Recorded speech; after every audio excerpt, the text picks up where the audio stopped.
There are rulers who conquer lands, warriors who conquer armies, and there are rare men who conquer time itself.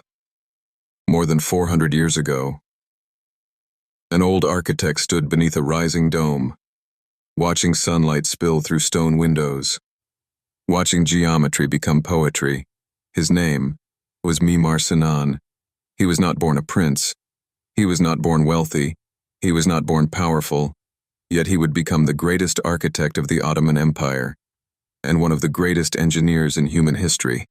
He built mosques so vast they seemed weightless, bridges that crossed impossible rivers, aqueducts that carried life across entire cities, schools, hospitals, palaces, roads, bathhouses, tombs, masterpieces that still stand centuries later.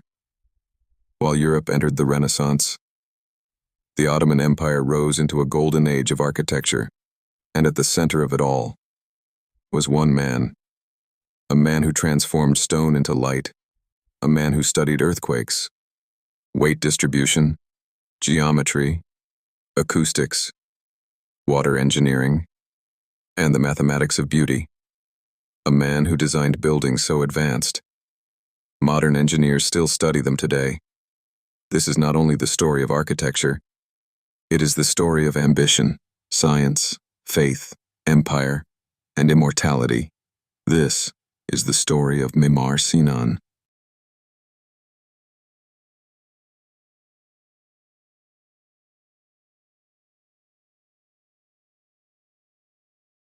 Before he built domes that touched the heavens, before sultans trusted him with imperial dreams, Sinan was only a boy. Historians believe he was born around 1489, in a small village near Kayseri, in Anatolia. At the time, the Ottoman Empire was expanding rapidly. Armies marched across continents. Trade routes connected civilizations. Great cities flourished. But rural Anatolia remained harsh and difficult. Life revolved around survival, fields, animals, seasons, and labor. Little is known about Sinan's childhood, but the world around him shaped him deeply.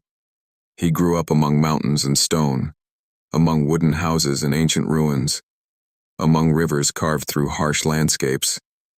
Long before he became an architect, he was already studying structure, without realizing it. A roof resisting winter snow, a bridge surviving floods, a wall standing against wind. These were lessons, and young Sinan absorbed them all. Many historians believe he trained as a carpenter. This mattered enormously, because carpentry teaches precision, balance, joinery, load transfer, geometry. A carpenter learns how weight moves, how materials behave, how structures fail. Centuries later, engineers would recognize that many of Sinan's greatest ideas began with wooden construction principles, but destiny was approaching, and it came in the form of empire.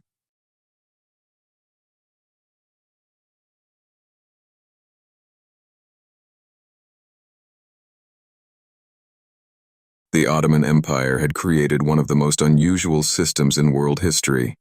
It was called the Devshirme. Christian boys from parts of the empire were selected, taken into Ottoman service, educated, trained, and transformed into elite servants of the state. Some became soldiers, some became administrators, some rose to immense power. Sinan was among them. As a young man, he was brought into Ottoman service and sent for training. For many, the experience was terrifying, but for Sinan, it became the gateway to greatness. Inside Ottoman institutions, he encountered something extraordinary: organization, discipline, science, engineering, military logistics, mathematics, construction techniques from across continents. The empire was a machine of knowledge, and Sinan learned quickly, very quickly. He mastered carpentry, construction, measurement, military engineering, and practical problem-solving. Unlike scholars trapped in theory, Sinan learned through reality. How to build fast, how to transport materials, how to construct under pressure, how to repair damaged infrastructure, how to survive campaigns across brutal terrain. This education would become priceless, because the Ottoman army was not simply a military force, it was also a moving engineering academy.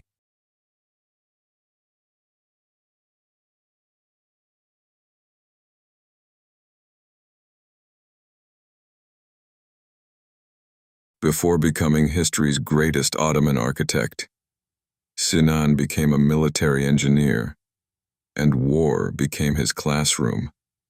He joined campaigns under Suleiman the Magnificent, one of the most powerful rulers in history. The empire stretched across 3 continents, and wherever the army moved, engineers were essential.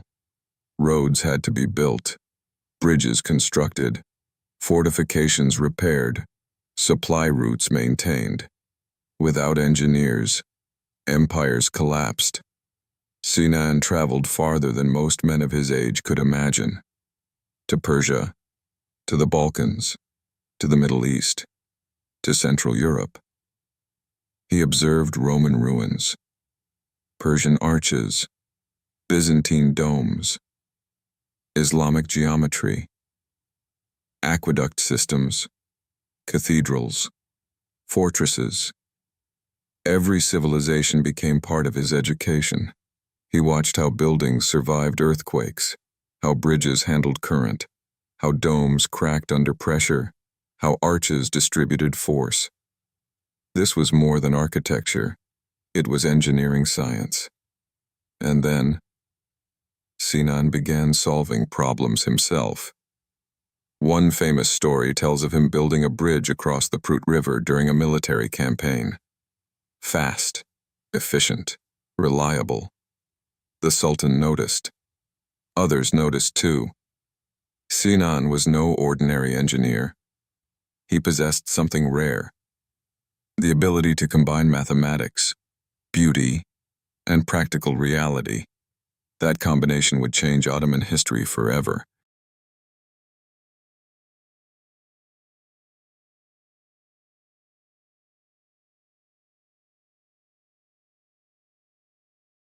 By the early 16th century, Istanbul had become one of the greatest cities on earth, a capital of wealth, trade, faith, and imperial ambition.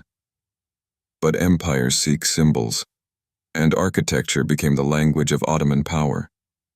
The empire needed builders capable of creating monuments worthy of eternity. Sinan was appointed chief royal architect. It was one of the most important positions in the empire. Now, he would not merely repair structures, he would shape civilization itself. The responsibility was enormous. He supervised imperial construction projects across vast territories. Hundreds of workers, stonemasons, engineers, calligraphers, tile artists, mathematicians, hydraulic specialists, carpenters, metalworkers. The scale was staggering. And yet, Sinan thrived, because he understood something fundamental. Great architecture is not decoration. It is coordination.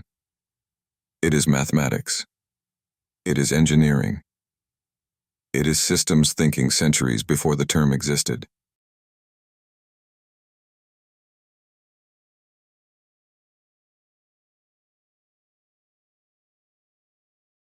The dome, one of humanity's greatest engineering challenges. Beautiful, elegant, and incredibly dangerous. A dome appears simple from a distance, but structurally, it is a battle against gravity. Every stone pushes downward and outward simultaneously. If forces are not distributed correctly, the structure collapses. For centuries, architects struggled with this challenge. The Romans achieved greatness with the Pantheon. The Byzantines stunned the world with Hagia Sophia. But Sinan wanted more. He studied previous failures carefully. He understood that massive heavy domes created dangerous lateral thrust, so he experimented. Support systems, semi-domes, hidden buttresses, weight distribution, window placement, column positioning. He turned architecture into advanced structural engineering. One of his greatest achievements was making enormous domes appear almost weightless. Light flooded through windows. Columns seemed elegant rather than oppressive. Interior spaces felt open, infinite, spiritual. But behind that beauty was precise mathematical calculation. Centuries later, engineers would still admire the sophistication of his load management systems.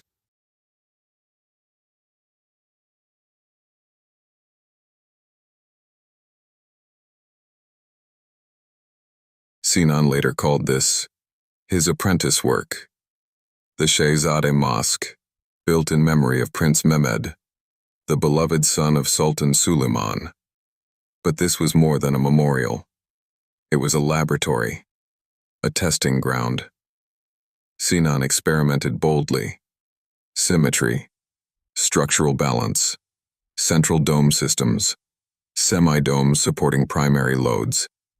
The result astonished the empire. The building felt harmonious, balanced, calm.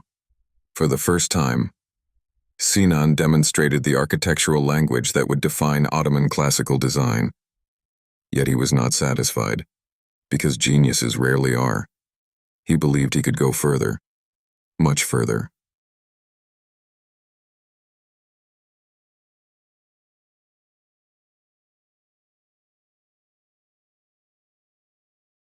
Then came the masterpiece of empire, the Süleymaniye Mosque, built for Suleiman the Magnificent himself. This was not merely a mosque, it was a declaration. The Ottoman Empire announcing itself to history. Construction began in 1550. The challenge was immense. The site overlooked the Golden Horn. The terrain was difficult. Earthquake risks threatened stability. The scale was gigantic. Yet Sinan approached the problem scientifically.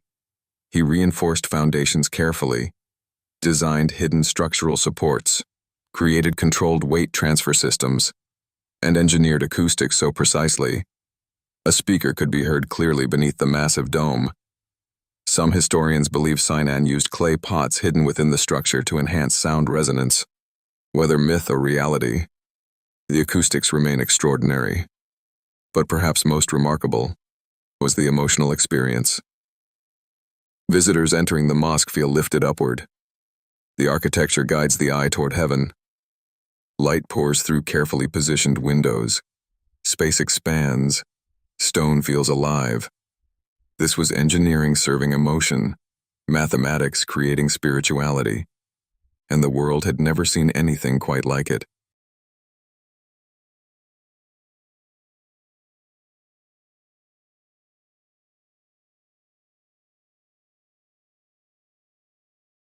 Most people remember Sinan for mosques, but his engineering genius extended far beyond them.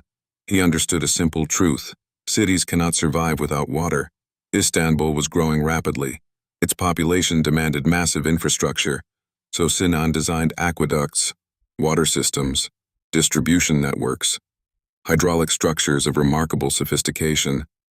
One of his greatest projects was the Devshirme water supply system, an enormous engineering network bringing fresh water into the city. The project required surveying, pressure management, gradient calculations, long-distance infrastructure planning. This was civil engineering centuries ahead of its time. And it worked. Because Sinan understood systems, not isolated buildings, entire urban ecosystems.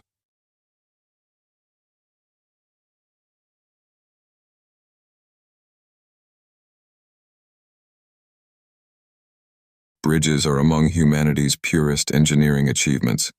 They challenge gravity, water, time, and nature itself. Sinan built many, and each demonstrated extraordinary understanding of force distribution and environmental adaptation.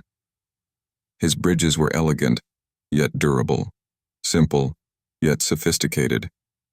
Many survive even today, because Sinan designed for centuries, not decades. He considered current flow, flood risk, foundation erosion, stone stress, material longevity. He was not merely building structures, he was engineering permanence.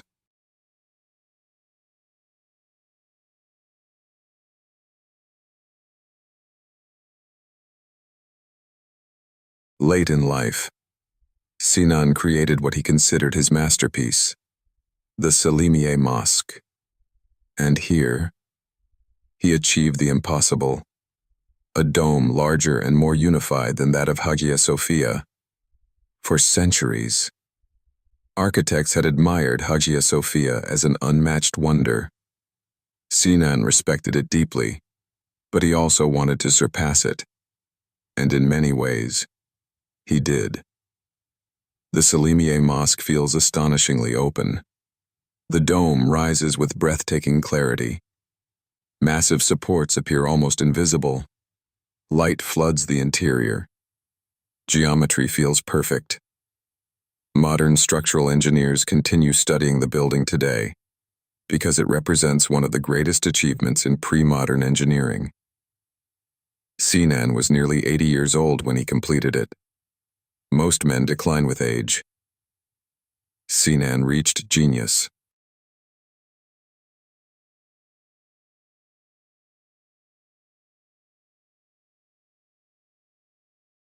The Ottoman world was vulnerable to earthquakes. Buildings collapsed regularly. Entire districts vanished in moments. Yet many of Sinan's structures survived. Why? Because he understood movement, flexibility, stress distribution, load balancing. He avoided excessive rigidity, used layered support systems, carefully distributed mass, created structures capable of absorbing seismic energy. Centuries later, engineers recognized how advanced these principles truly were. Sinan had developed practical earthquake-resistant design long before modern seismic science existed. This was not luck. It was observation, experimentation, and genius.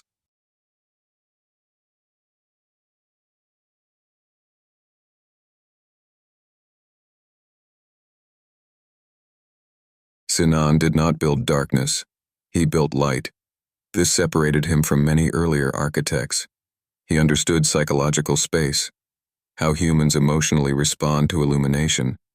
He positioned windows with extraordinary precision. Natural light moved through his buildings like choreography. Morning light, midday light, evening shadows. Every hour transformed the experience. His interiors felt alive, dynamic, sacred. Modern architects still pursue what Sinan achieved centuries ago, the fusion of engineering and emotional experience.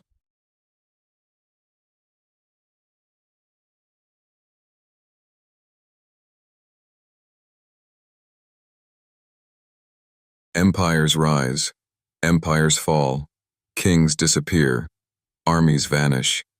But some creations outlive history itself. Mimar Sinan built more than structures. He built identity. He transformed Ottoman architecture into one of the world's great artistic traditions. More than 300 of his works survive today.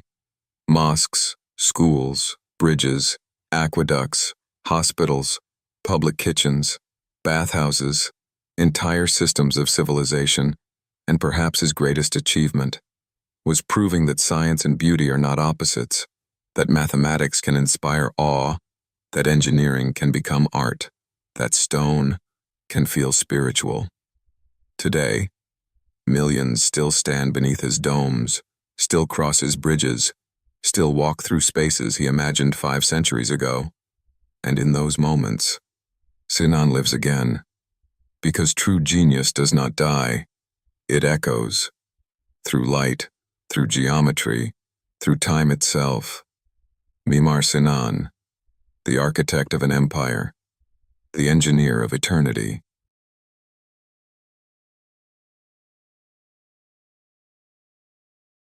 Thanks for watching. If you enjoyed this video, don't forget to hit that like button and subscribe to the channel for more content like this. Turn on the notification bell so you never miss an upload, and let me know your thoughts in the comments below. See you in the next video.